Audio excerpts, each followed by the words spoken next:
come back for the second. India have won the test match. India have won the series. They're going to get back for two.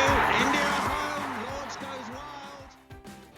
Hello and welcome to a new episode of the 81 All Out podcast. This is your host, Siddhartha Vaidyanathan. And I'm happy to be joined today by someone who's been on 81 All Out before and someone who have deep admiration for the work he does, but also someone who hasn't been on the podcast for a while for certain reasons that you are probably about to find out soon. This is Himanish Ganjoo, who has recently now Dr. Himanish Ganjoo. So hearty congratulations on that matter. Himanish is a cosmologist, but the way I know him here and why he's on this podcast is because he's also an excellent cricket data analyst. He has fantastic insights into cricket, and he talks about it from a perspective that not many are talking about these days. Now, over the last 2 years, Himanish has been, doing some offering insights to the Indian men's cricket team, and this is, of course, had not been known to many till recently, where he himself, was once, because he's now not doing that work. He announced it on Twitter, and I thought it'll be a good chance to get Himanish on the show, talk about the last 2 years, how this doctoral student sitting in America had such, a role to play with Indian cricket and the team. Now, of course, Himanish, he has not been on the podcast because I wanted him a few months earlier, and he mentioned to me that this is something that he's been doing, and he wouldn't want to come on and talk at that point. But now he can. But let's see. So Himanish, first of all, congratulations on being Dr. Ganjoo. So that is a great milestone in itself. So let's take a moment to, be like, congrats. Thank you so much. Thank you so much. It's taken a long time, and I wanted this since I was 12. So it's a very momentous feeling. Very relieved because I had a hard time in my PhD as well for the first 3-4 years, and to complete it and to get a postdoc after that is a big thing. So very happy with that. And thanks for having me again. Like, glad to be on the podcast again. Fantastic. We also have Kartikeya on the show, who we always introduce as KD or Kartikeya. But of course, I think I should start introducing you as Dr. Date from now on. I think I've been remiss at that, Kartikeya. So welcome. Why start now? You've done so well so far. Why start now? No, I don't want to ignore the other doctor on the show also. No, after saying so much about Himanish, I shouldn't trivialize your ancient news, yeah. Ancient news, but yeah, I think I don't know. I mean, you people probably are in touch with those who get upset when they're not called doctors, and also let me not upset you. Yeah, I don't get upset. I don't know. It is embarrassing, man. Yeah. Okay. But welcome. Thank you for joining again. Really, when you said let's take a moment, I really thought you were going to say let's take a moment of silence. No. I this is not. Yeah. That is kind of appropriate. That is the appropriate way to acknowledge a PhD. A moment of silence. Silence for my as they say in the parlance of the times. Om Shanti. Om Shanti to what? But Om Shanti to mental stress, maybe. Yeah. Okay. Great. So, Himanish, tell us a bit, more on the big picture over the last 2 years. How did it go? How was your life? I'm guessing that you didn't have much sleep, and there was a lot of cricket that you had to watch, and some of which you may have not even wanted to watch. But yeah, of course, you had to, and you think. Tell us a bit. Yeah, so I had to watch the IPL, which I don't like. Yeah, which is the biggest sort of negative point of this job that I had. But yeah, it's I've not described this to anyone in detail yet, and it's been a surreal experience for the past 2 years. So the first 4 years of my PhD were tough, and then I moved to Canada, and this sort of coincided with that. And the last 2 years have been great, and I still don't believe it because I wasn't part of the system, right? So how it began was that I used to write for Cricinfo, um, and some of those articles reached Raul Dravid, and he sent me an email one day. So this was the March of 2022, and I remember in the morning I got the email, and I was like, first like started with a volley of abuses that what is this? And I thought someone was pranking me, so I had to confirm with Nagesh of Cricinfo. Did you give my email address to Rahul Dravid? And that's how we got to know each other, and then we had a couple of Zoom calls after that.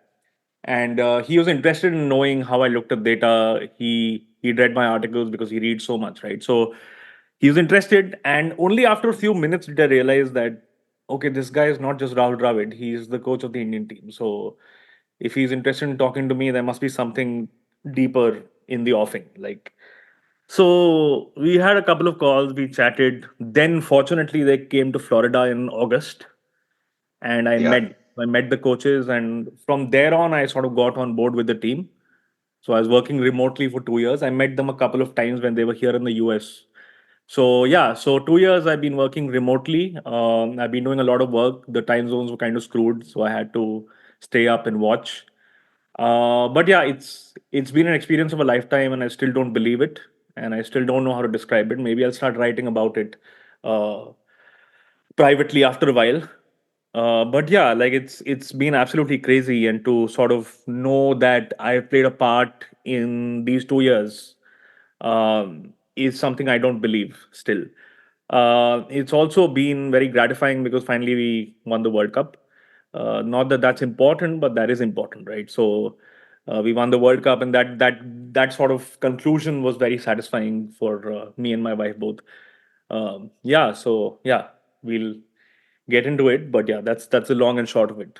Yeah, fantastic. I mean, surreal, surreal for sure. I mean, if you get first of all, getting an email from him itself could be surreal. But then after that, That was going that. on to something more, in depth and meaningful, and actually having that collaboration, for sure. So yeah, I mean, maybe again at the broader level, compared to what you were writing for Cricinfo and the way you were approaching your articles versus the way you had to approach this job. I'm guessing there was like a huge difference between the two. Yeah. So there's a difference between describing cricket for media in terms of videos or articles, and like generating insight for a team that can be used by players. It's very, very different, right? Because a lot of things are very cute and academic and nice to know, right? But they might not be of use to players, and that's the shift you have to make as an analyst when you come from so yeah, that was a big point of difference, and it took me a little while to understand what sort of packaging they need for their information. Yeah, so that was a big change because you have to give them something they can tell the players, right? Not just ki ye ho rahi hai swing to acha hai. It's a very cute thing to see, right? So that was a big change. Yes. Yeah. Yeah, I'm guessing you can't you can't just send them a table and say that these were the different lengths that you and these are the different degrees of swing. There has to be something much more. Right. Uh, Yeah. yeah. Yeah. So our meetings were pretty much like that. So we used to have remote meetings often. And what I started with was I used to show them things and I used to explain those things to them. And you have to be very careful in what to explain because it's a lot of information. And it's not necessary that all people sort of grasp that.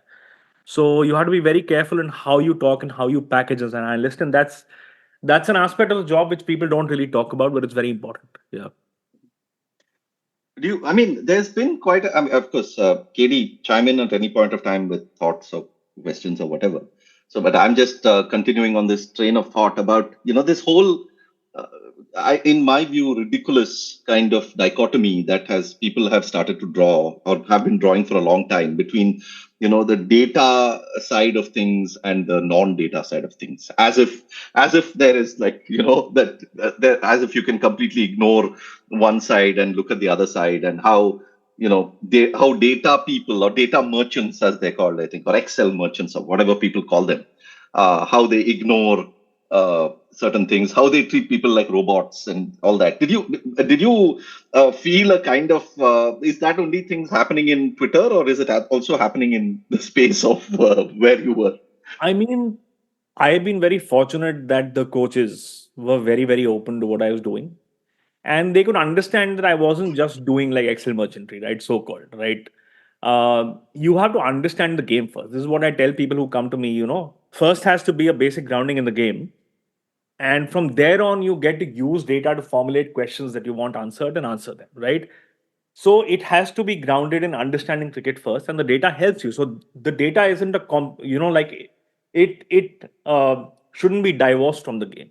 It's a complementary way to look at the game and to try and understand it. And that's what I felt in my 2 years as well, because these coaches had great sort of, you know, they had a hand on the pulse of cricket, but the data often confirmed what they said, and that's how it should be. The data should aid your knowledge of what you want to do and what you want to understand in the game. That's how it was. And I've been very fortunate in that sense, because a lot of cricketers as well don't really go for data, right? So, but the coaches were very nice with it and they were very open to me. So, yeah. But it has to be a marriage of the two, it has to be a concert of the two, I think. Yeah. But what is, I mean, Kartikeya, you can probably you probably have thoughts on this as well. Why is that there's so much skepticism? Like, why is this thing considered, like, people almost are like, oh my god, data? Like, why is that? Uh, is it because it's hard to understand? Is it because of how people treat Duckworth Lewis method and all, because they don't understand it? No, I mean, so let's set aside the whole thing, right? About whether it's data or whether it's Himanish says he's right. I mean, Himanish says that you have to understand the game. You have to have a model of the game. Right? So I don't really want to get into specific players or specific coaches or anything like that, because I suspect that's privileged. And I sadly, very, very sadly, the thing that really interests me also I won't be able to get into, which is like, what special private data sets does he have access to, or did he have access to, which he certainly won't tell me here. So I'm not even going to try to ask him. But I'll ask him this, right? So what problem are you trying to solve? In what context? Like, as in, look, when you write a piece for Cricinfo, no, like right. about, let's say, you want to find out why Harshal Patel is suddenly so effective, and then why he stops being effective. Yeah. And so you look at the figures and you look at the trajectory, and you find out that he's getting a lot of lift. Because he's putting a lot of backspin on the ball, and so his length is not what the batter expects it to be. Right? Yeah. So and the data shows that he's getting all this lift, right? So when you write an article about that, so there you're trying to solve the problem of why is Harshal Patel getting so much lift? Why is he so effective? Right? That's the problem you're trying to solve. Now, the one thing that all these players and all, whenever I've talked to them, they've told me is that it's all very well, they say, like one or two ex-India players have told me, like, it's all very well to say that, well, you need power hitters. But we live in a universe, and this was about, say, 5-6 years ago. They said we live in a universe where we have like 12 or 14 players, in the IPL and in Syed Mushtaq Ali in first class, who we have our eye on, as potentially powerful batters. Now that doesn't mean that we have like 5 AB de Villiers, in T20. So we have to make do with what we have. We have to make the best of what we have, right? So can you help us do that? That's the question I used to get, right? So in that sense, like, what problem are you trying to solve for the Indian team or for any team? I think, see, look, we've talked about this often. So when you go to test cricket, it's fundamental, right? You know what a good length is, and you have to bowl the good length, and if you bowl it well enough, you will win, right? Now, the problem with T20 is that the grammar of the game hasn't really seeped into the players' minds yet, because they haven't played it enough, right? So there are two things, right? There's how to do things. So there's how to hit a cover drive, which I can't teach anyone. There's also the what. So what do you do at what point in a T20 game to maximize your returns? Now, the what aspect hasn't really come into the game because you haven't played the game enough. And data is fortunately teaching us what to do. And that's what I can teach any team as an analyst. I can't teach them how to hit a pull shot. I can tell them that you are not hitting enough pull shots on the short balls, and therefore you can't maximize your returns. And that's what the basic problem is for an analyst in T20, that you have to guide the what, because the what hasn't seeped into the brains of the people yet. Right. So I'll give you an example of something I observed with the Indian team, especially with all the right-handers in the Indian team, is that all of them in the last 2 years have started playing this sweep slash scoop. So like this, they watch in a T20 game or even in a ODI game, they see that there's no field on the boundary at fine leg, and they're just looking for that straighter ball. And like KL Rahul, Surya Kumar Yadav, even Virat Kohli, Rohit Sharma, both Rohit Sharma more so than Virat Kohli, but even Virat Kohli now, that's like 4 players who are playing a lot more sweep shots. And I mean, there's someone I remember did a study showing that Surya Kumar Yadav's guys scoring Yeah. rate in the middle overs has grown because of that. So it's able getting them to access another part of the field, Yeah, right? yeah. So that it seems to me is coaching, right? Someone told them that, look, this is a hole that you're not exploiting. So is that the sort of problem they come to you with? Yeah, so the coaching has to be sourced from some sort of insight, right? So the insight could be that, we are not playing spin well over the past 5 years. We haven't played spin well. But how do you confirm that? So for that, you go to data and you understand that, like there is an aggressive good length which is hit by players which we might not be hitting well. This is just an example. It's you know there's a defensive good length which is okay, and we are doing okay versus that. So then that sources a proof for the kind of hunch you have, and then you can go about coaching. So that's the important part, right? You have to use the data to fortify the hunches you have and take it to people that I have this hunch, but this is confirmed by rigorous numbers, and therefore we need to work on it. And that's And the this is in basic. T20 Yeah. you're talking. Aggressive Yeah, good length and defensive good yeah, length. yeah. Okay. Yeah. Mhm. Yeah. So this is the kind of stuff that you do. So there were 3 things I was doing broadly. One was just independent research on our own team. So I had to ask the question. So if I was watching a game and I had a hunch, I could query the data for that, and I could make a presentation talking about that, right? Then there was research on the opposition for every game we played. So every big game that we played in a World Cup or in a for each batter we faced as a bowling side, I had around 5 to 6 slides for each batter. So, like you could say that, when you bowl pace to this batter, what are the lengths and lines to bowl? When you bowl slower balls, should you bowl them or not? Where to bowl them? When you bowl spin, what angles do you bowl from? Do you go wide of the crease, and so on and so forth? So, like this, we had about 4 to 5 slides for each batter. So, this is what I was doing. And the other thing I was doing was just background research. So, like broader questions on cricket, that if you bat in the West Indies, where should you concentrate your power as a batting team, and so on and so forth. So these were the 3 or 4 categories I was working on. And so since you asked about what kind of work I was doing.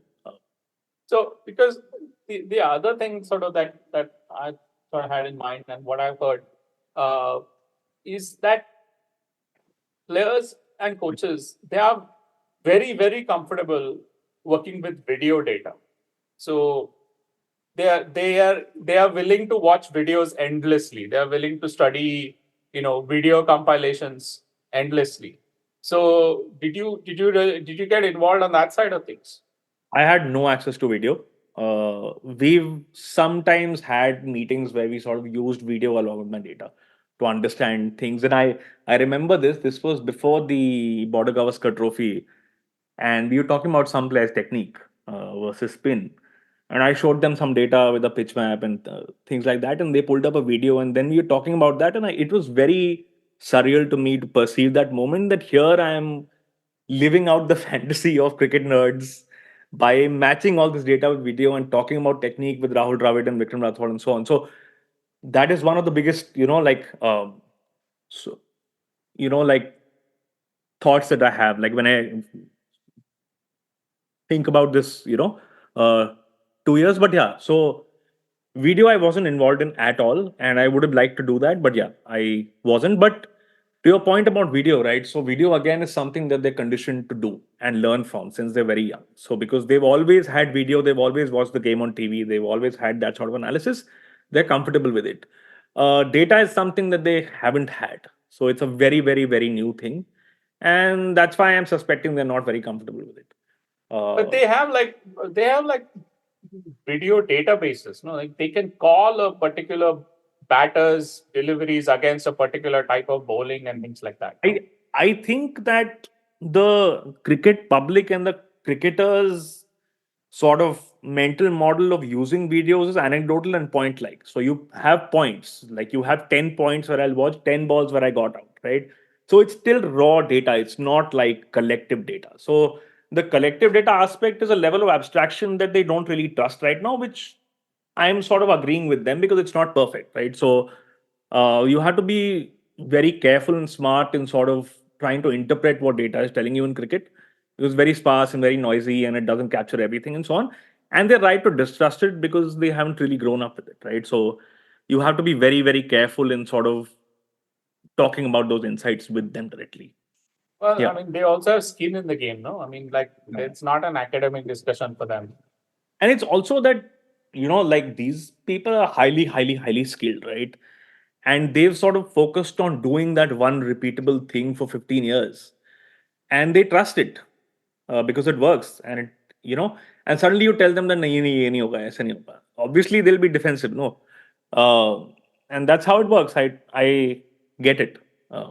Also, there's like multiple steps in between, right? In between you giving them inputs and things at them, then first of all, then taking on out of the 10 things that you say, they may take on a few things, like Yeah. 2 things or whatever. And of those 2 things, then go ahead and implement like a change if they have to do. There's a lot of, as you say, biomechanics involved, and there's a lot of unlearning involved of what they've been doing and reinvention, and that's like a whole process in itself. Yeah. So it's not like you will say something and they will do or 2 out of 10 things. There is like a big journey there. Yeah. And that's why, see, I don't know the players. I didn't talk to the players. I talked to the coaches. And it's their job to sort of package those insights and use them for whatever they want to do. My job was to just ask the questions and give the answers, right? And they had the tools to implement them on, like the field or in the nets or wherever. I had no contact with that because it's a very complicated process and I can't do it, right? They have to know how to talk to players and what to tell them, right? So that's why. Yeah, and I'm sure there are many things that they took on board but never told the players because they felt that wouldn't come through even if they did. Yeah. So, I mean, by the end or like by the middle mark of my time with them, these 5 slides used to be petered down to like 3 sentences, which is enough, right? 5 slides. So my commitment was that as a team management, we should have all the information there is possible to have in this world. And I can safely say we did that.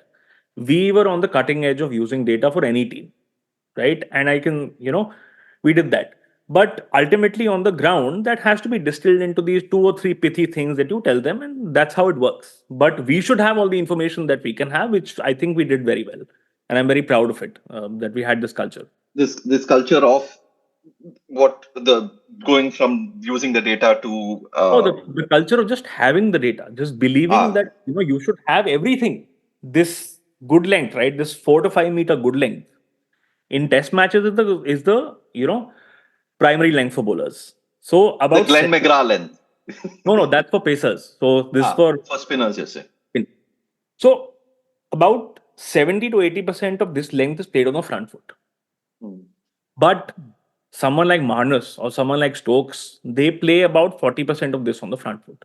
So now you know that there is a possibility to trap them on the back foot. It's a possibility. It's not a short thing. And you got to understand that. Just because my data is saying something doesn't mean it'll happen.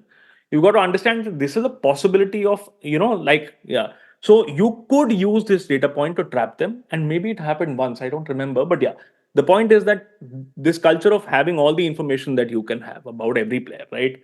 So this is a very good thing that we did. So one of the things I'm imagining that really helped in your job is the few data analysts I've spoken to always complain that the biggest problem that they have faced is that people are judging them on the results and not on the methods or not on the process. So I'm imagining that in your experience that people were not judging you by the results, or not saying why didn't see you said this and why didn't this happen. That's not a way of doing First of it. all, first of all, I think there's a tendency among analysts to make it about themselves. Hmm. I maintain that is 99.5% what the players do on the field because it's their bodies on the line. They execute their skills very well. About a 0.5% difference is made by what I say. And you've got to understand that even in what I say, only about 5% will reach the ground. And even, like 1% of that might happen on the ground because that situation might not arise.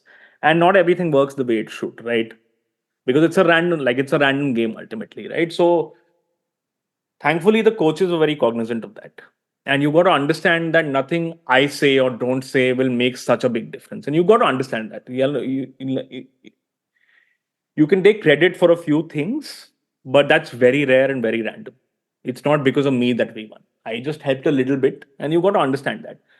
So, yeah, so I mean, I cannot influence anything barring the 5% of the extra knowledge that I give. I can give you a few examples of what I think I did influence, but again, I don't have any feedback on that. So I don't know if it was me or like, yeah. But yeah, so there are things that happen, there are things that could have happened but don't happen, and you've got to be cognizant of that. And nobody should give that much importance to an analyst. And thankfully the coaches also didn't. Like they have to understand that what I give them is a guideline sometimes or like some sort of insight, and it's up to them to use them or not use them on the field, right? So that's how it happens. So how do you go about improving yourself? Like, the you talk to them, and then you watch the game that happens after that, and then so what is the process of that feedback that is happening and your own refinement? How are you doing that? Can you talk about that? So there's a bunch of things, right? So one of the things I felt in the past 2 years is that since I don't get to watch a lot of cricket, right, because my time zones are different and I don't watch too much, sometimes you become a slave to the kind of data that you're looking at cricket with. So I Hmm. track the ball very well with my eyes. I look at Hawkeye data, yeah. But the concept of field sets and the concept of short options is something I haven't looked at. So talking to them, especially in the shorter formats, even in tests for that matter, really improved me on that front. That you stop thinking about the field because you don't watch the field, right? You On don't TV. see the whole field. Yeah. Yeah. You don't see it. You stop thinking about shots. So when we were analyzing basketball, we went through a lot of shot type data analysis, like what were they hitting, where were they hitting it from, and so on. So yeah, so these are the things that I really sort of understood, that you've got to think about all these things together, right? And that's what I wasn't doing at the beginning. Like I was just looking at tracking data or looking at short type data, like in isolation. But you've got to sort of again come back to watching the game. It has to be the grounding for everything. So yeah.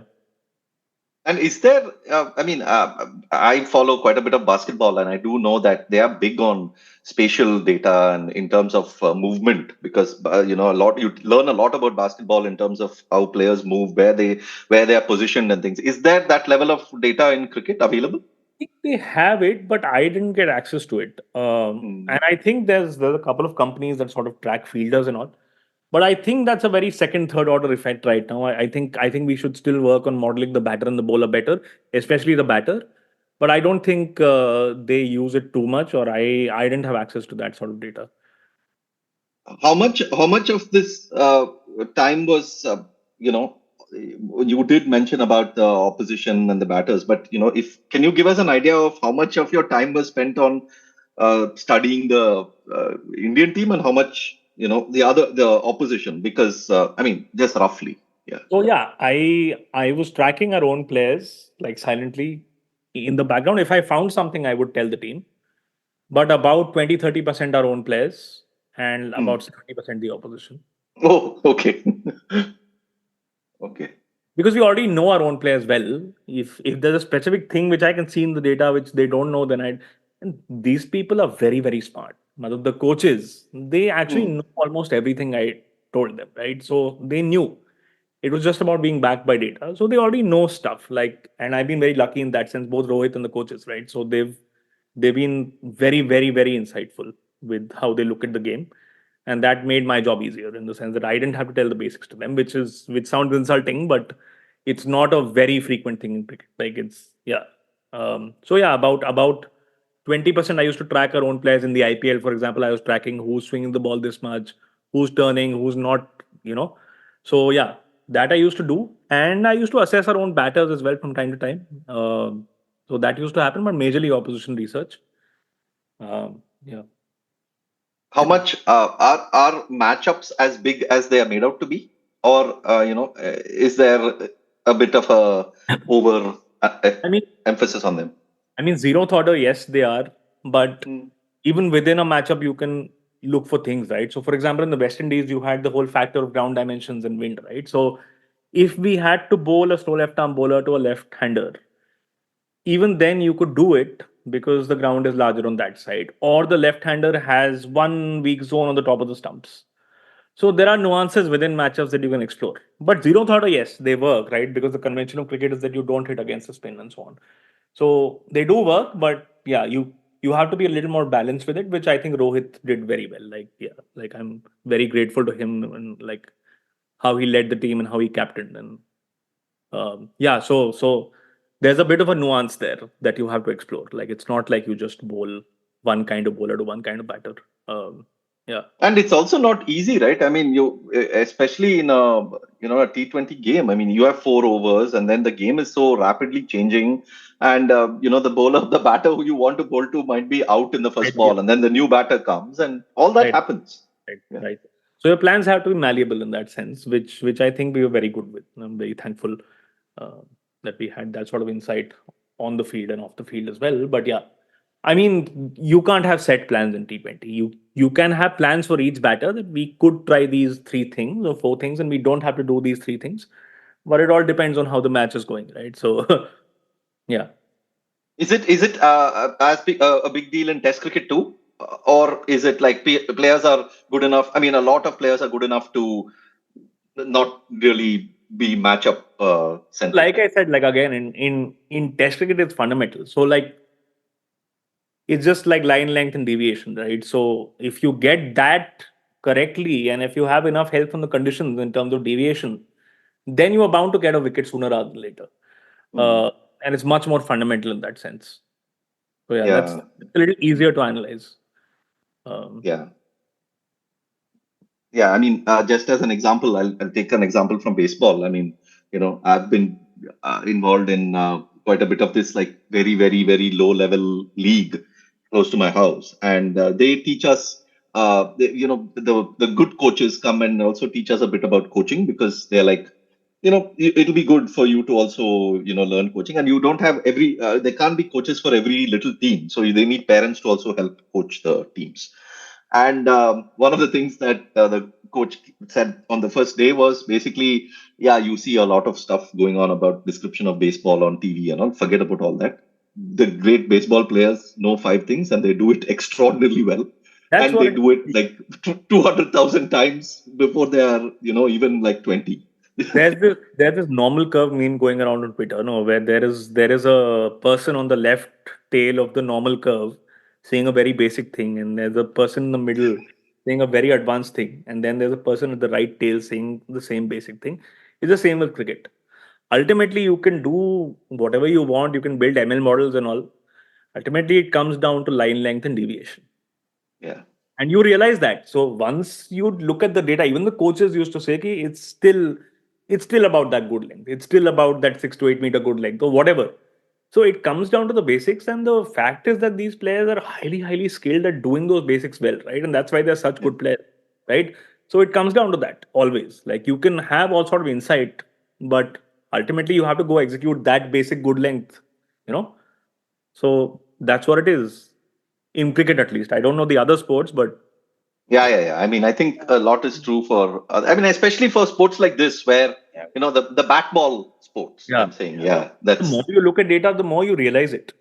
Ultimately, the data tells you the same thing all the time. So I'll tell you what I did for the World Cup in Australia. So when I joined, what we did was we were trying to predict how the Aussie pitchers will react and where we should bowl on them, right? So now for each of our bowlers, I took their release velocities and I made them react off, like a pitch, right? So you can calculate how much the ball will react off the pitch once it bounces on some pitch. So we did that and we sampled our bowlers and we took their, data.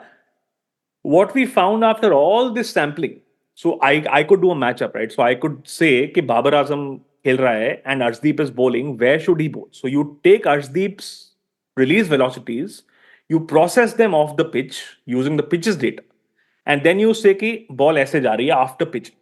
Now, if the ball goes like this after pitching, what has Babar Azam done versus those balls in a cluster?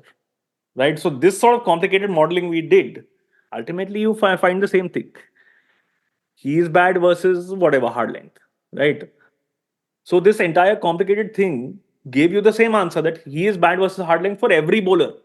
It doesn't make a difference if it's Hardik or Bumrah or Arshdeep or yeah. So ultimately it comes back down to that. Yeah. Yeah, which doesn't mean you shouldn't do this complicated analysis. Yeah. That's again, let's get that clear. Yeah. Yeah.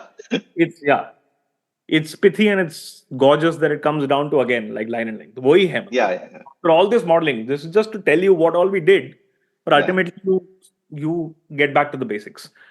But it's good to do it. It's a good exercise to do it and to understand, how it works. So do you keep track of whether a player or players are actually doing what you ask them to do? Like I'll tell you why I'm asking you. Because I had this conversation with John Buchanan a long time ago, and one of the things he told me was that he said that like there are these two situations, right? One is a situation where our plan is for a particular bowler to bowl a particular line and length, so if the bowler bowls that line and length and it doesn't work, then I'm okay with it because the bowler did what the plan was. The bowler followed the plan and the bowler did what he was told and he did it well, right? I mean, the outcome didn't go his way, fine. The other is that the bowler doesn't follow the plan. कि वो उसको बोला good length, hard length, but he's going for the magic leg stump Yorker and he's missing it like 2 or 3 times the over. And Buchanan said, I really wanted to, I hated that. Yeah. And then one of the things he said we use the data for is to sort of keep track of this, to keep players accountable. And what he told me is that players hated that, because it was the coaching staff sort of infringing on what was traditionally the player's sort of his remit, like that the bowler decides where he's going to attack and how he's going to attack, and what in American football they call audibles. Like he used to get really upset when a bowler called an audible, so to speak. So he has a field, but the bowler sees something, and then suddenly he tries to fire in a leg stump Yorker, and then he goes for 4 or to find where there's no find. So are you sort of keeping track of that sort of stuff so that which of your bowlers are sort of able to follow a plan better than others? I'm sure the coaches were keeping track. I wasn't keeping track, but I used to sort of assess them. Like after every session in a test, I would send them the lengths or the lines. कि यहाँ ये डाल सकते हैं, but ये नहीं डाल रहे हैं. And then it's up to them to enforce it, right? I'm sure they were keeping track. I didn't keep track that deeply, but I used to assess everything that we were doing pretty much. And who was bowling the right lengths, who was bowling the wrong lengths. But mostly, I think they were keeping track and not in the... So test matches, I used to, sort of get to them after the day. But yeah, match mein to nahi. So match ke baad, we used to sort of have a review where I used to tell them stuff. Now it's up to them to, communicate that or track it. But yeah. But have you, I mean, forget your experience, but do you see this as a general problem that could persist for long if people are not open enough to this kind of data. I mean, the accountability is a big problem, right? I mean, for Yeah, so players. people aren't open enough in terms of players. They aren't open enough, but some people are, and it's. I think it's the job of the coaches to sort of communicate that. So whatever Hmm. insight you glean from the data, it's obvious that players won't listen to it because why should they? Right? It's yeah, but the coaches have to understand how to talk to them about it and Like, what. let's take an example. Let's take this example because this is an example after Rahul Dravid has quit. Like, this is an example from yesterday's match. That guy Arshdeep Singh, number 11. Last ball, 1 run to win, or whatever. 1 run, no? Yeah, 1 run to win. And the guy tries to slog sweep a straight ball. Now, okay.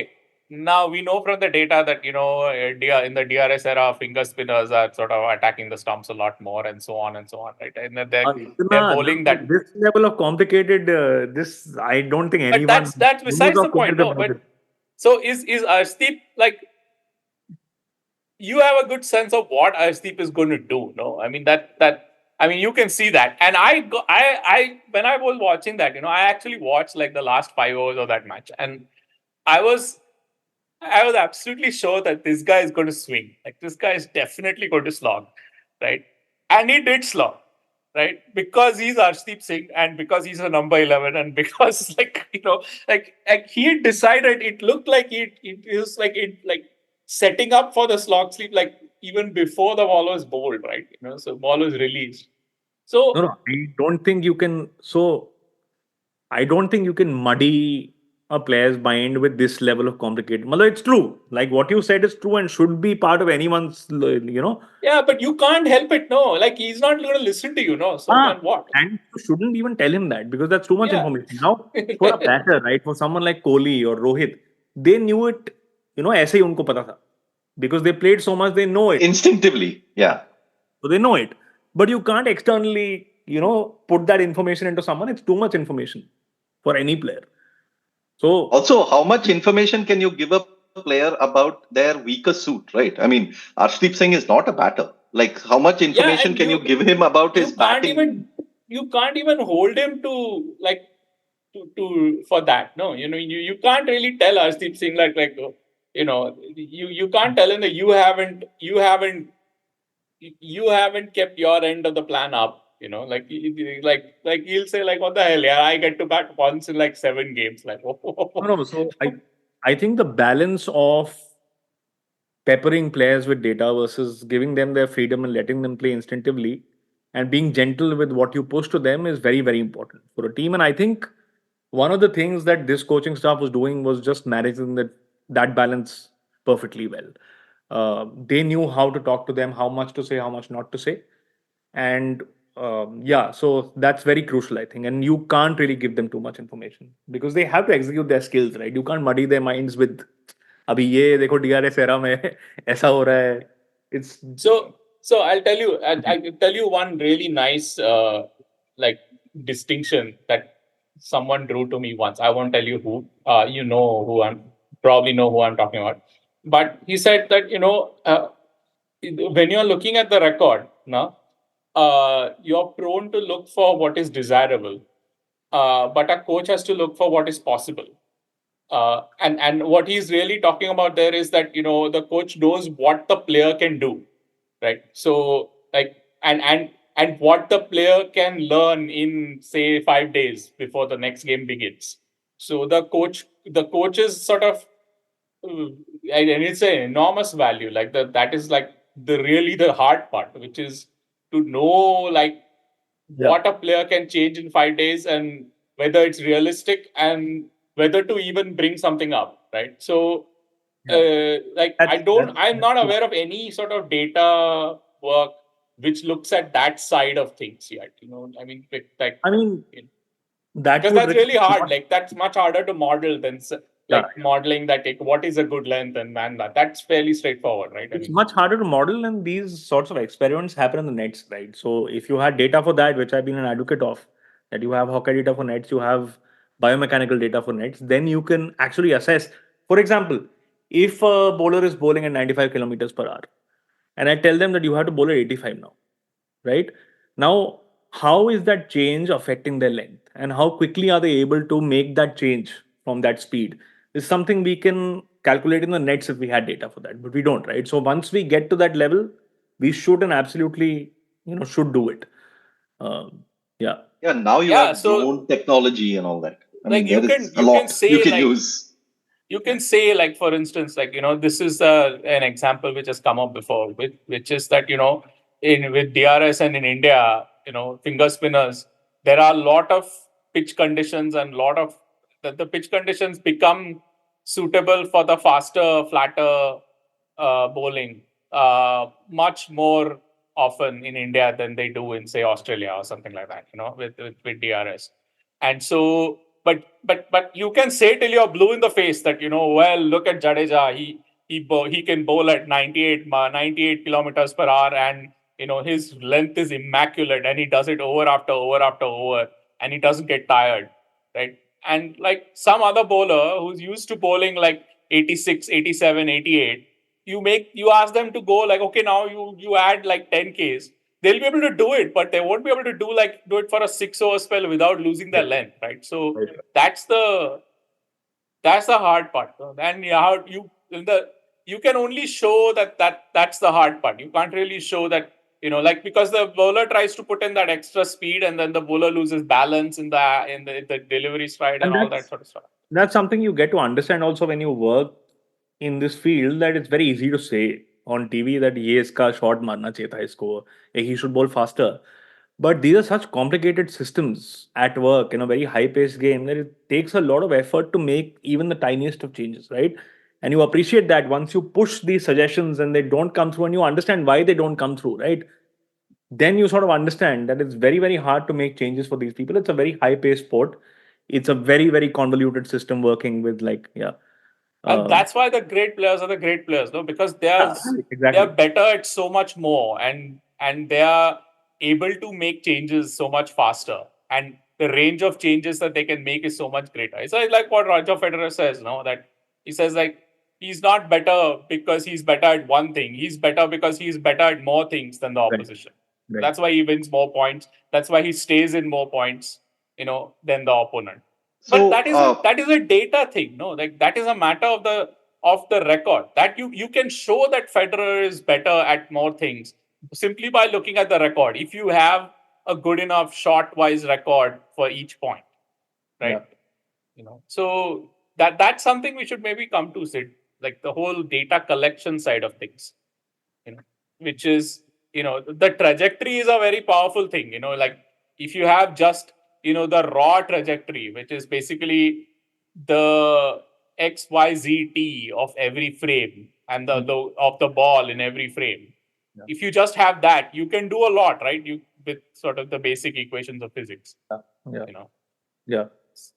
yeah, I mean, And that's the thing. I mean, I think we should talk about it now. In fact, the common cliche is that numbers don't tell the whole story. But the fact is, there is also a lot of things that numbers tell you, Right. which, that is the point is not that they don't tell you the whole story. The point is they tell you more than you perhaps have No, but access then to in that's your in a head. sense that's true. Numbers don't tell you the whole story, but numbers let you inquire into more stories than you could Right. otherwise. Exactly. Correct. Correct. So the thing is, so the feeling I got in these past 2-3 years watching the discourse on Twitter and Simon Dool and this analyst thing is almost like a pejorative in cricket. Like the analyst is this brainless little number crunching boffin who doesn't understand any cricket and he's just playing his game there. Dude, And he'll tell Excel you some merchant, nonsense. dude. What Python, term? Python But merchants. Excel Python merchant. merchant literally. So it's not like that. No, I don't know if this culture or this impression comes from the competence of the analysts working in the field, which is not much. They're not very competent. But I don't know how this has arisen, but it's not true. I mean, like I said at the beginning, it's a way to look at the game from a different prism. And it tells you stories that raw video footage or anecdotes can't tell you. And players are indexed on anecdotes.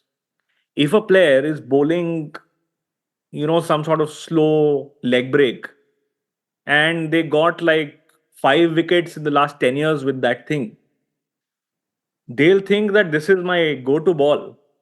But on average, that ball is not good. And the anecdotal thinking will not tell you that. The data will tell you that, often which goes against your anecdotal thinking, and that's why, players are that opposed to it. But this is what data can tell you, and you have to be smart enough to sort of distill those insights properly and know when to use it and when not to use it. And again, I can't praise the coaches and Rohit enough Yeah. that they I mean, had this bandwidth of understanding. This You is know, probably before you joined. You joined when in 2022, no? So before you joined, like 36 all out, like that kind of reverse, like part of the role of the record, like studying the data, is also to sort of explain that sort of thing, no? Which is like because there's a tendency maybe to overreact to that sort of thing, right? and we know examples from the past where the and there's a lot of pressure, no, when that sort of thing happens, the newspapers and the television and all and the press box and all, there's a lot. And so if you have like some reasoned, calm, insight from the record, which is saying that, hey, no, this is an outlier, this is not going to happen to you again, or this is very unlikely to happen to you again, then that sort of helps you a little bit, no, to sort of keep the noise at bay, so to speak. Yeah, true. Yeah, I mean, it's a badge of honor. I mean, what are you talking about? Wear it like a badge. Wear it like a badge. No, so this is the thing. So uh, what I'm trying to, I mean, the data collection part of it. I don't want you to tell us where you got things from and all, because all of that is like not really easy to share. But just like the trajectories, can you give us like a couple of examples of things that you looked at, the data that you looked at? I mean, there were multiple things. So, like, if you assess a bowler, now I can track over the years, I can track that this bowler is not getting the same in swing as he was maybe 2 years ago. So, then we track that thing, right? If you're analyzing opposition batters, I can tell you that if you bowl seam that goes out to this batter from a wide angle, this is a good, ball to bowl. So, since you have the entire trajectory, you can do a bunch of things with it. And the other use of it is sort of quantifying pitches, right? So, I'll give you one recent example in the T20 World Cup. So, what I found was that you can quantify the amount of grip in the pitches. And in the West Indies, you saw that grip was massively increasing after the power play for the same kind of bowling, for even pace. And this correlated neatly with the run rate. So the run rate drops very well in the middle overs. So now this was a key insight that we had for the World Cup, and we acted upon that. So this is the kind of things you can look at with the trajectory. It's a very rich thing, and like the useful part of it is that in terms of uh, giving advice to bowlers is easier because they sort of start the play, right? So you can tell them what to do and what not to do. And trajectory is very, very useful in that you are bowling this length or you're bowling that length. You're not getting swing from this length. Or, for example, in South Africa, so it's very interesting. So if you make a histogram of the beehive of wickets in each country in test matches, there's a blob on the stumps and there's a little blob outside the stumps where you edge the ball. In South Africa, you have two prominent blobs outside the stumps and on the stump. So this sort of thing, right? So you can tell them where to bowl and where not to bowl. So this is the basic stuff, but then you can go on and say, ki, matlab, jaise, so things like not just length, I can tell you that, for a ball that bounces 20% extra than normal, how do you do versus that kind of ball at a hard length? Not just hard length, but hard length, high speed, extra bounce ball. Who's doing well versus that? And so on and so forth, right? In the West Indies, for example, we could sort of segregate that you have to bowl slower, and that works. And even if you bowl slower, what length works for that? And you'll see a result of that. If you look at Kuldeep's speeds in the last 3 years, the average has been 86, 87. In the West Indies in the World Cup, he bowled 84. So you could garner that sort of insight from the ball tracking data, plus a lot. Like there's a lot more you can do. What we lack, I think, what I've realized after working with the team for so long, what we lack is a profile of the batters. So when we discuss batters, it's mostly about their shot types, and so what we really lack is profiling what areas they access and what sort of lengths they hit where.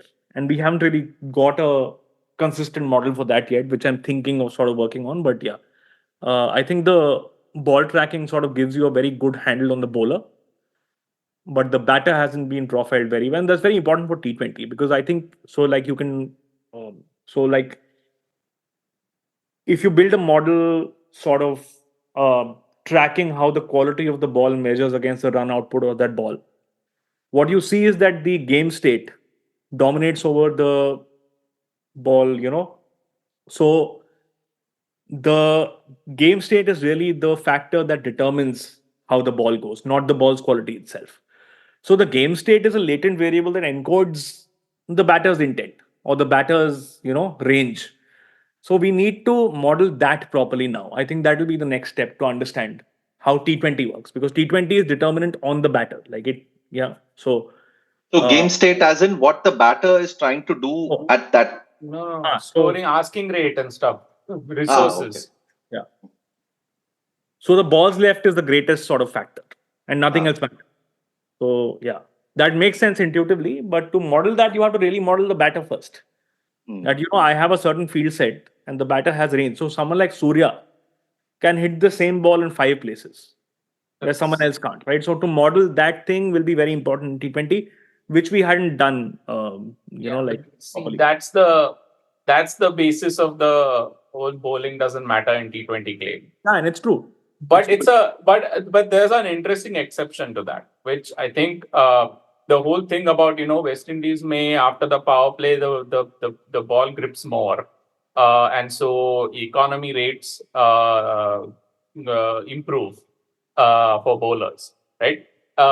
Now one of the things about that is that makes it slightly more advantageous to pick 4 good bowlers if you have them.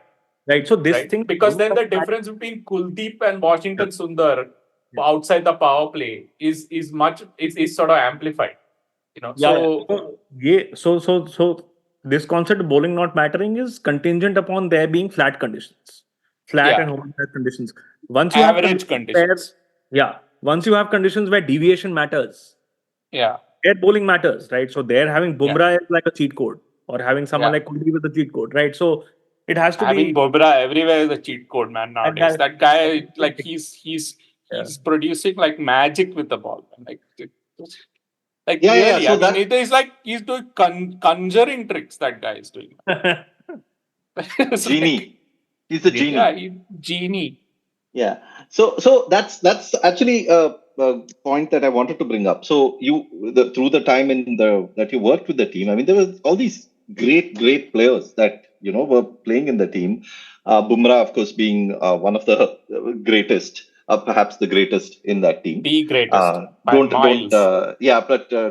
want fans of other players to come after me. So that's why I just qualified I don't care. In my opinion, the greatest in that team. But But what I wanted to say from your perspective is that looking at what they do on screen and then seeing the data of what they do, I mean, there must be something beautiful about that itself, right? To see greatness reflected in what you're seeing in the numbers. Because I remember you wrote that series about Akshar Patel and that when he got all those wickets against England in that series.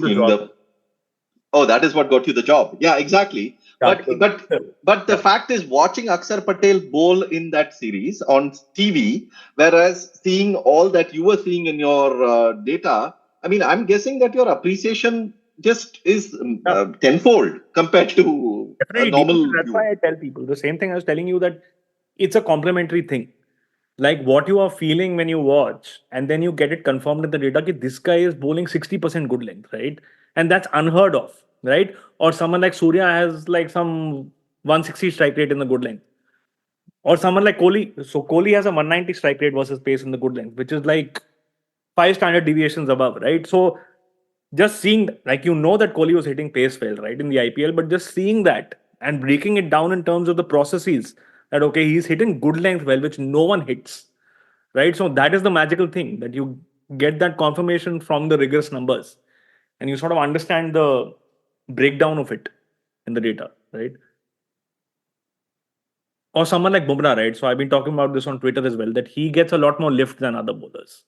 And that's key to how sort of hard to hit his full tosses are. Because they sort of flatline like this. They don't drop. They go flat because of lift, right? So to understand that from a data and science perspective is like very satisfying. Now this is of no use to Bumrah, right? I can't go and tell him ki tera lift hota hai. That doesn't matter to him. But for my understanding and for the understanding of the viewers, right, it's deeply gratifying. Yeah, but you can tell the coaches that Bumrah is still getting the lift, so you're okay. Yeah. As opposed to Bumrah is not getting the lift anymore, so you're in trouble. So yeah, coming back to the earlier point, this whole, I mean, the fact that you're watching and then you're seeing how great these players are, how beautiful what they're doing is, and then you're getting it confirmed and you're getting that appreciation even more. It just completely, I mean, people listening will hopefully understand that when they next time they say that data people are treating players like robots, that is the exact opposite. You're in fact getting such a deep appreciation of if you're a serious data person working with a team and you know what the players are going through and you know the kind of processes they go through, you understand the game better, and that really deepens your understanding of what the game entails. It's not just numbers, and I've never thought that there's some sort of imaginative thing that people on Twitter have sort of invented, that data people only think of numbers. It's not like you have to understand that the game is happening and the numbers are a representation, they're a tracer of that game, right? And that's what it is, and you get to understand much better once you work with the team and you sort of understand what they go through and what they do in terms of process, right? Yeah. So this dichotomy is very stupid. I've never understood it, and I think it's the job of jobless people. And also how data people don't take into account the pressure that the players are under. That is, of course, the other. So this is a difficult thing to sort of quantify, and having been around the team, I know that it's definitely a factor. It's a factor, but it's hard to quantify. So the thing is that it's a factor, but you still can't make judgments on a player on the basis of 5 matches, right? It's a factor in their performance, yes, but you can't make a judgment on the player just because he failed in like five, games. That's not done. Yeah, Now, what that factor is and how it influences how they play is something that they know and only they know, and you well, can't. I mean, it's a factor in the sense that everything is a factor, man. The fact that Jasprit Bumrah releases the ball 20 centimeters in front of the stumps is also a factor. The question is whether the factor has a systematic effect. And there's I have not seen any evidence yet that pressure has a systematic effect on one team and not on another team. That evidence is not there. So true. then what? I mean, the one thing that people want to sort of attribute to pressure is not the case. This is why I asked you, like, what is the problem that you're trying to solve? Like, because a lot of things can be said about pressure, but what people are interested in about pressure is that one thing that you disappointed me when you hit that slog sweep last night, and did you do it because you are a fucking coward? That's the question people want, and that's not a serious question. No, there's no data answer to that beyond that. That's just like psychological projection, right? Like I was feeling bullshit. No, I was feeling pressure in that time, and maybe you were too, and just because there is one sort of thing in data which interests me, which is something that I read quite a bit about, like baseball and like the whole sabermetric literature and stuff like that. And Bill James has this whole thing. I think I sent it to you some weeks back. This whole in the pursuit of these marginal benefits, because for baseball, most of these data analysis people are basically trying to extract that extra bit of advantage, find that one measurement, which means that some player who's cheap is going to get them extra output because so they get more runs per dollar or something like that. Now, what he says in that is that in the process of doing all these sort of micro measurements, the sort of the sort of the essential question of the point of using the record, which is to describe the game, which is to describe the competition, is sort of lost. And Right. I'm wondering whether losing that also means you become less effective in those micro analyses that you do. So for instance, if you're sort of spending a lot of time on like you know if a team is sort of spending a lot of time on, say, some bowler, like some left arm spinner or some off spinner, whose arm drops after in the second spell of the day or in the third spell of the day, let's say, I mean, that just this completely made up. This is not a reference to any existing player. Okay, so no, it really isn't. I'm just making it up. So the arm drops, and when the arm drops, the line sort of strays a little bit more than it would in the early spell, right? So then you sort of get into like, well, what are the advantages of that line dropping? What can the player do, and so on and so forth. But sort of the big picture thing is like actually the player is a problem, like the spinner is a problem, like the sort of the cold-blooded solution is to find a spinner whose arm doesn't drop, right? So No, but what if you can't find that spinner? Like, what if you have a what if pool? you can't find that spinner? That's exactly so then if you have like your like England, they are using that thing called iHawk. Do you know about that? Like Yeah, these yeah. umpires are wearing the camera and they're doing ball tracking and collection and like for all their county matches, right? So then if you have something like iHawk, then it sort of gives you a counterpoint where, okay, you can actually properly look for that kind of bowler. And this is sort of what they're saying about Bashir, no, that he Yeah, yeah. doesn't have a record, but they picked him based on like what the trajectories were telling them. Yeah. And he did, no, I mean, Bashir did bowl like a 4 hour spell, Yeah. uh, Yeah. so that's a sort of interesting distinction I find, which is that does the data sort of drag you into the weeds, uh, So into smaller and smaller and smaller questions? sometimes, right? But on the national team level, the pool isn't big enough for us to sort of. So this Bashir thing is basically taking on attributes rather than performance, right? So in our country, But in the in our old days, they used to call it potential. yeah, not exactly potential, but yeah. But yeah, so we didn't have enough space to go through this, right? So you have a pool of only 5 bowlers, and performance is a good enough indicator mostly, right? Now, the minute changes, right? So Yeah. like Bashir bowling topspin, and therefore he'll be good in Australia. I agree with all that, but I Yeah. don't think there's space to do it yet. And I think a lot of people are also pushing back against England doing it, privately. But Yeah. And yeah, also, I think in a selection, it's a little hard. I mean, in a franchise, it's probably better because there are many more spots and a bigger pool and so on. yeah, And you can just buy like or exchange or yeah. whatever. Like you can't do that for England, no, or Right. India. True, true. Yeah, Like so so yeah. this thing about the pool, no. So do they have something where they name the 30, every so many years they make a long list of probables? Does Yeah. that mean that they then start collecting a lot more data on those players, or I there's don't nothing like think that? so. I sort of wanted to put that program in place, but they have something at the NCA where they sort of do a rudimentary tracking of all the bowlers, and they have like some sort of information on what kind of lengths they're bowling, which is manually tagged. But I don't have too much of an idea about it. But I don't think there's much. I think they do These something IPL that they don't training know. grounds, these Yeah. IPL training facilities, apparently a few of them have sort of installed some of this technology where they're able to record and collect records on practice Yeah, sessions and things yeah, like yeah. that. I think it should be done on a mass scale, man. The amount of cricket we play in India, Yeah, we yeah, just and even it costs manually money, but they tag can all the afford balls. it. Yeah, if we just Yeah. manually tag all the balls. So I think they have videos of almost all balls in the Ranji Trophy in the last 2 3 years. So if we just manually tag those balls, that's also very useful, right? So we are not doing it because I don't think there's any vision behind You know what anything. I'm going to say now, no?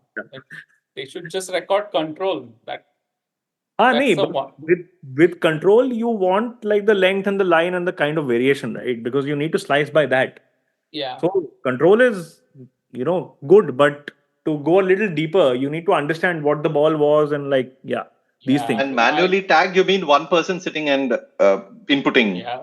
the Yeah. Ball by okay. ball. So what Ball by happens ball. in England is, I'll tell you. So the term analyst in England in counties entails a job of doing all this plus Scoring. scoring. So which means that this person is watching the game and he has a program and he's manually tagging each ball. कि क्या length Yeah. था, क्या line था, what was the variation, did the batter edge the ball, and so on, right? So they have certain targets for logging. So you have to log, let's say, like 50 games in a season. And all this is going into a master database that is held by some company called NVPlay, I think, whatever. So this sort of logging is already being done in England. Even this rudimentary logging is very useful, which we are not doing obviously because we don't Yeah. do data and we don't care for it, which you can see from the fact that I am jobless now. So, so anyway, so this sort No, of because thing we should it's do, but we're not doing, right? when you get into the logging side of things, no, then you start having all these much more interesting questions, which is like, okay, well, what do you want to log? What do you want to measure, and how do you want to measure it, right? And this is where sort of then the question of whether you want sort of where you want to be, whether you want to have a few, elegant measurements, or whether you want to have like a categorization approach where you start off with 5 short categories, and then by the end of the second year you've increased it to 7, and then by the end of the 17th year you have like 15 different versions of straight drives, and then that's just useless, man. I don't really like that approach at all. So there's a Like, I balance. think, Yeah. yeah, I mean, it's like your instruction set should sort of stay the same, no? I mean, it should be Yeah. the same. True. Very true. It's like what Cricinfo's control measure, right? Like they are for every That is single a game they're doing the same magnificent thing. measurement. Yeah. I am but an they're absolute fan of that measurement. yeah, but of course, I think listeners have listeners of this podcast know that. But what I'm saying is that the beauty of it is that over the that every single game it is done the same way, and that Right. is what is beautiful about it. Also, it's not like randomly. It's not like after 5 years they're like logging it in another way. It's still the same. Yeah. Yeah, but With ball tracking. I think it's the other way around. I think they are able to keep logging it in the same way because of the way it is defined. Hmm. Yeah. The same thing with Hawkeye. No? So Hawkeye is rigorous. Like it's a Yeah. mathematical equation fit by a camera feed, right? So Yeah. it's rigorous. There's no possibility of it being wrong or a good length is a good length, and you know what the exact good length is from that. So that's why it's so beautiful, so useful, right? So if you look at the Cricinfo length markings and It's you not match bad. it, it's not bad. So if you match it with the ball tracking, so I've done this. So you can match the Cricinfo length markings with the ball tracking and see how much they do. So they're about 65% accurate, and the boundaries between good length and hard length, for example, which is understandable, right? So it's pretty good. But again, Hawkeye is very exact, right? It's just the exact. Yeah. I mean, it's actually giving you the length in meters, no? I mean, whatever centimeter. And it's some huge precision, no? Like actually some ridiculous precision. They even have, so for example, like they even have the height of the ball when it pitches. So the height of the ball when it pitches is not 0. They have some 0.02 or something there, and it's, they have that much precision. So, yeah. So what is that height of the ball when it pitches? What is that? Oh, the width. Yeah. So Yeah. the height of the center of the ball when it makes contact with the pitch. Okay. That's not so they 0. make allowance for that. Yeah. Something. Yeah. Awesome.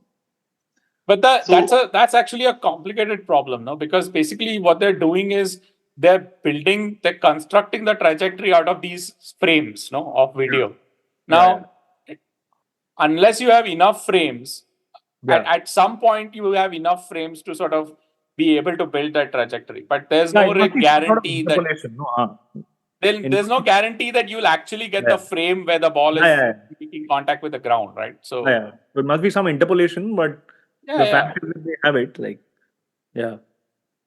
Yeah, I mean that's why they do all that calibration. No, that's why they calibrate where the stumps are, and that's why they calibrate where the base of the middle stump is, and the top of the middle stump is, and so on and so forth at the beginning of each day. And that's why one of the early major problems they had used to have is that grounds, the way they are constructed, they are designed to vibrate, and so when you fix the camera on the ground, so the calibration you have at the start of the day, it's not necessarily the same by the end of the day. So this was a like so they sort of did some absorptions mechanisms and stuff to make sure that this works, etc. So yeah, that's the whole other story. But it's good you brought it up. This whole thing that part of the analyst job is also scoring and record keeping. Which I shouldn't. So I think it should graduate from that now, like from being loggers to being analysts. And yeah, like this is an Yeah, but old. I think analysts should be involved in the logging, and they should Yeah, they that's should true. know how the logging is being done. Yeah, Right? that's So true. they should know the assumptions. Yeah. So at a broader level, what are your I mean, the more you get involved in this sort of data, and the more you get the more you watch the game, the more you understand the game, appreciate it, and then of course you've been talking to coaches, and all these conversations that you've been having are at a very high level, cerebral, in fact, level of talking cricket, thinking about it very deeply. Um, but then obviously at some point of time you come into the say the Twitter universe or some universe, and people are. Does it feel like people are talking about something else? Like there is a completely It's best different. to it's best to filter out the noise, basically. And like the thing is that once you get inside the system, you know stuff that's happening, and like people will always comment, right? And that's the beauty of sport, that people will comment on selections, people will comment on XYZ, but you know things that are happening, you know what's gone into that. So you look at it from a very different perspective, and it's best to just filter out the noise. And it's like, yeah, okay. No, but But I'm also talking about the quality of discourse. I mean, there must be such a vast difference between. obviously, but I'm very fortunate that I'm in that circle on Twitter which doesn't do like low quality discourse. So I was busy with my PhD, right? And I was doing my postdoc applications during the World Cup last year. So these four people from Twitter really helped me a lot. So like, there's a guy called Stephen. He goes by, I think, Albatross Crick on Twitter. Flighted Hmm. Leggy, Hari Govind, and then the guy called Dwepley. So these people knew what I was doing, and they were very, very, very helpful in terms of just watching all the games and providing insights and just helping me, rant and just giving me a lot of, you know, um, things to look at. So I'm really grateful to these four guys on Twitter since you brought it up, because without them it wouldn't be possible. And they're thanked in my thesis as well, because this was such a big deal for us, for me and my wife, just getting this and just doing it, that we wanted to do it well. And I told them that, you guys watch all the games and I've trusted you with this and I'd like your help with it. And they were kind enough to do that. So I've been very fortunate in Twitter that I found these people. But back to your point that yeah, it's best to just not think about cricket on Twitter. Like No, and when not just Twitter, and also mainstream media. Apart from like maybe a that's handful of examples. No, that's I'm just saying the game, the description, the what is being yeah, described itself feels yeah, like a different thing, different yeah. entity. Definitely. And see, all these things that KD and I talked about, that, T20 is a lottery. It's all about fundamental. It's all about skill. It's not about stories. I have heard all these things from the coaches, right? So, like, this is all true and I've heard it. Wickets don't matter in T20. This I've heard live from people, right? So these things are there. And, like, obviously, there's a huge difference in how the media describes the game, right? They don't really describe the game. Whereas that the coaches think in terms of the game straight. And the other thing I found, which was very interesting, which in hindsight shouldn't be, is the kind of mentality that these coaches and players have is not like common people, right? They think about winning. So for someone like me, who's a cynic and like logical and whatever, my line would be ki, if we reach the final, then we do this.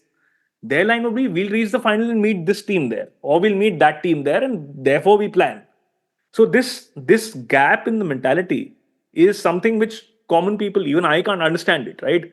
And it's a little divorced from logic, which is how they become elite, right? And that was a great revelation for me. So Yeah. so And this is for every game, no? yeah, Every time they want to win. Like, true. They think in terms of winning. they hate losing. Like, it's like one guy told me, I actually once asked the guy, why? Because this guy was really very upset about something, and I like, so why does it matter so much? He says, why do you want to play this series in this Falana Tikana place? Why do you want to go there?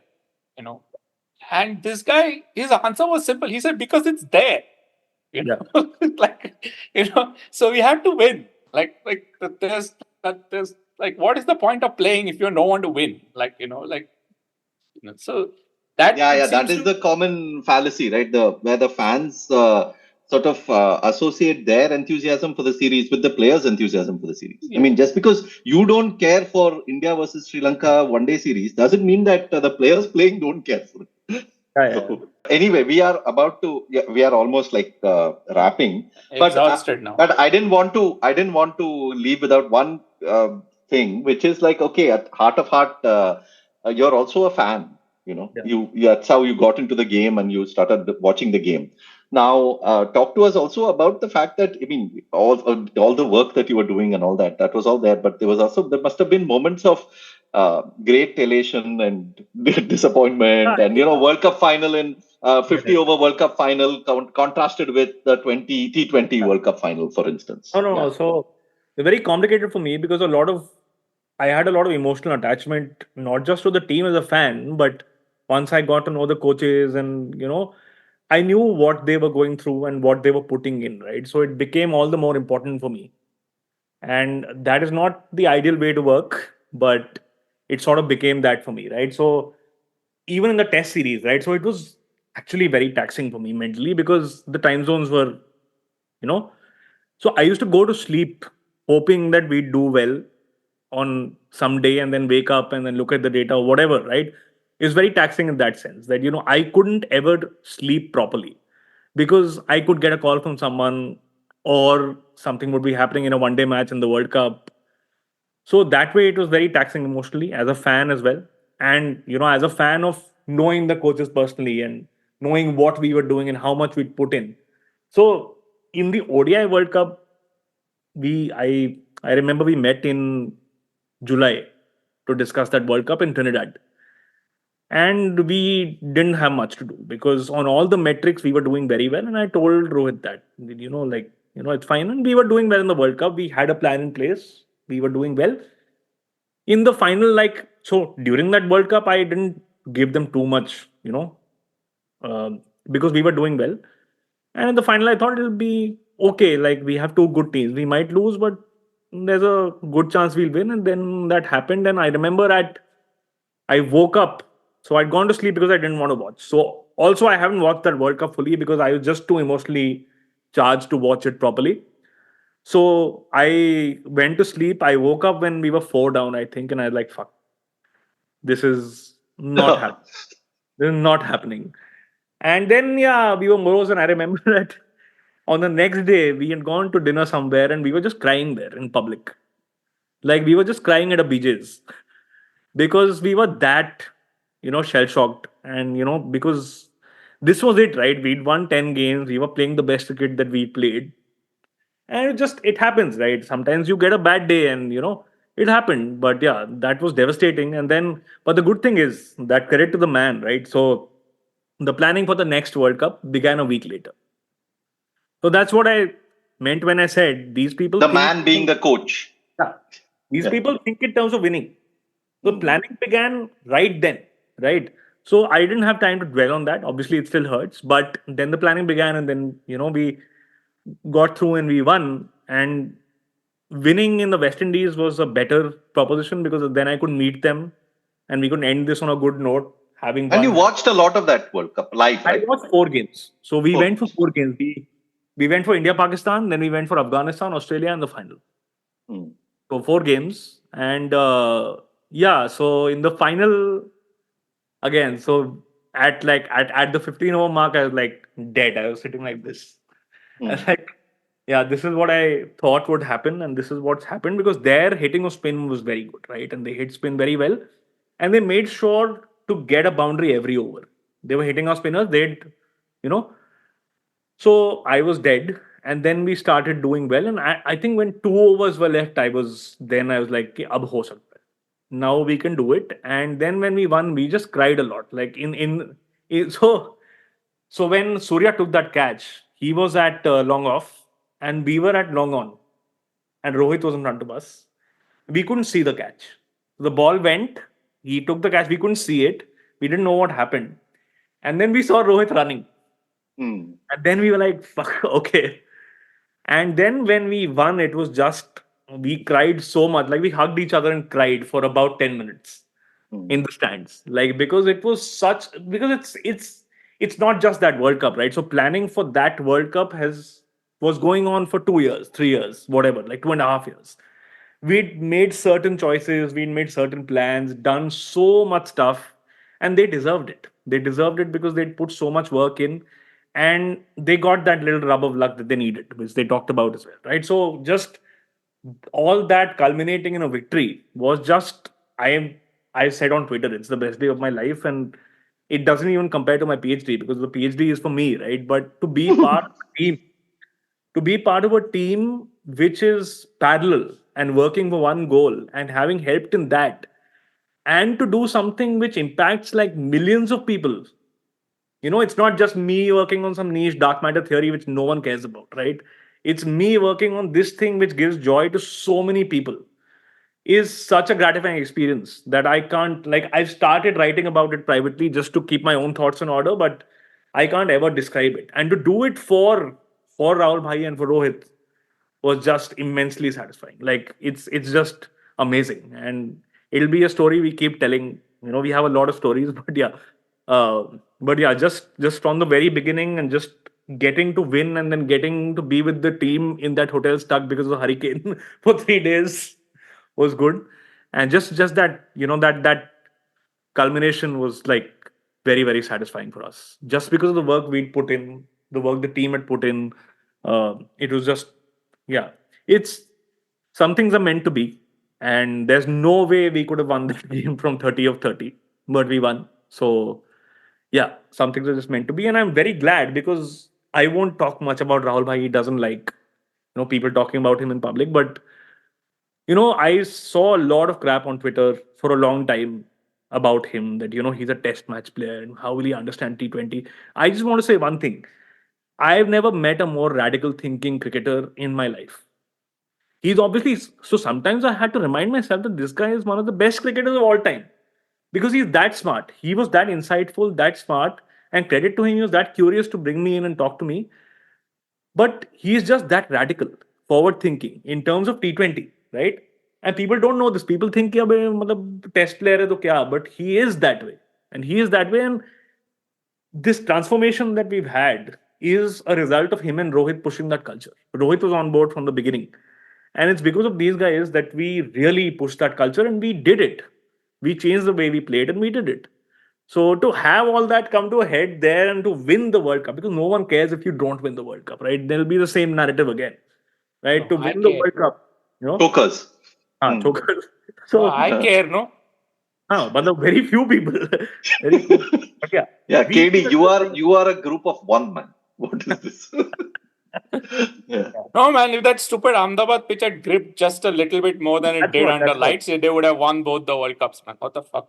So Like, Yeah, it's of time to course. say it like that pitch was a bloody betrayal, man. What the That fuck? pitch just after 10 overs, it just got a sheen and it didn't grip at all. And that's why, and that's how it works. No, people don't get that cricket works this way, right? Sometimes conditions. Kuldeep and Jadeja beat the bat 13 times in 120 balls, man. It's Yeah. it never happened to them in like 20 overs of bowling ever, man. All right. So, yeah, this was fantastic getting to know what Himanish did over the last 2 years and sort of course, fair play that, they can't say, there's only so much that he can reveal and he can talk about, because there's a whole matter of confidential information, privilege, and things that you don't want to really misuse. And when people have trusted you with things, you don't want to, go and say things that will, it's not nice more than anything. And also it's not fair. So yeah, thanks. Thanks a lot. This was great. We will hopefully have you soon on the podcast, not to talk about your role, but also to just talk about bigger questions in the game and things that we can look at. Thanks, KD, as usual, for joining. And you know where to find us. 81allout.com is our website. At 81allout on X, you can send us feedback. Please rate and review the podcast. It really helps us. You can pick up the 3 books that we have republished. I'll put links to those: War Minus the Shooting, Cricket Beyond the Bazaar, and The Summer Game. And keep listening, spread the word, and we hope to join you in about 10 days' time. Thank you. India have won the series. They're going to get back for 2. India